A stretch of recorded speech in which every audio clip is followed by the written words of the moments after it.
Have you ever had one of those days? You know the kind I'm talking about. The kind where the world feels gray, the coffee tastes bitter, and every little thing seems to go wrong.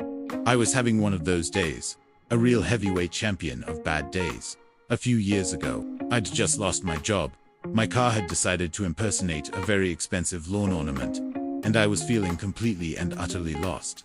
I was sitting on a park bench, just staring into space, trying to figure out what my next move was. Honestly, I wasn't figuring out much of anything. I was just replaying every mistake, every setback, over and over in my head. The world was buzzing around me, people laughing, kids playing, but I was trapped in my own silent, gloomy bubble. I felt invisible, like a ghost, watching a world I was no longer a part of. Hope, that was a word for other people.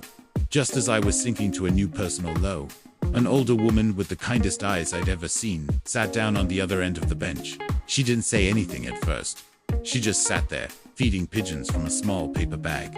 The silence was comfortable, not awkward. After a few minutes, she turned to me and, with a gentle smile, offered me a piece of her biscuit. I must have looked a mess, because I just mumbled a thank you and took it. Then she said something I'll never forget. She said, "It looks like you're carrying a heavy load today. I don't know what it is, but I know that clouds always pass. Always. Sometimes they just take a little longer, and that's okay." She didn't ask what was wrong. She didn't offer advice. She just shared a simple truth, a simple moment of connection. We sat there for another 10 minutes, sharing her snack with the pigeons, not saying much else. Then she stood up, patted my shoulder gently, and said, "Keep your chin up. The sun is still there, even when you can't see it." And then she was gone. I never saw her again. I don't even know her name. But in that moment, she was exactly what I needed. She wasn't a superhero.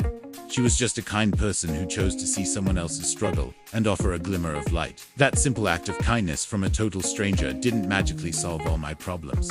My car was still broken, and I still needed a job. But what it did do was so much more important.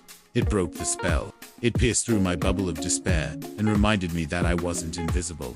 It reminded me that goodness and empathy still exist in the world, even on our darkest days. It gave me the tiny spark of hope I needed to take the next step, and then the next one after that. Sometimes, the biggest miracles aren't loud or dramatic. Sometimes, they're as quiet as an old woman sharing her biscuit on a park bench. It taught me that we all have the power to be that person for someone else. A small gesture, a kind word, it might seem insignificant to you, but it could be the very thing that helps someone else find their way back to the light. It's a reminder to always be kind, because you never know who's having one of those days and just needs to know the clouds will pass. Thank you so much for letting me share this story with you. If it resonated with you, I'd be so grateful if you'd like this video and subscribe to the channel for more stories. See you in the next one.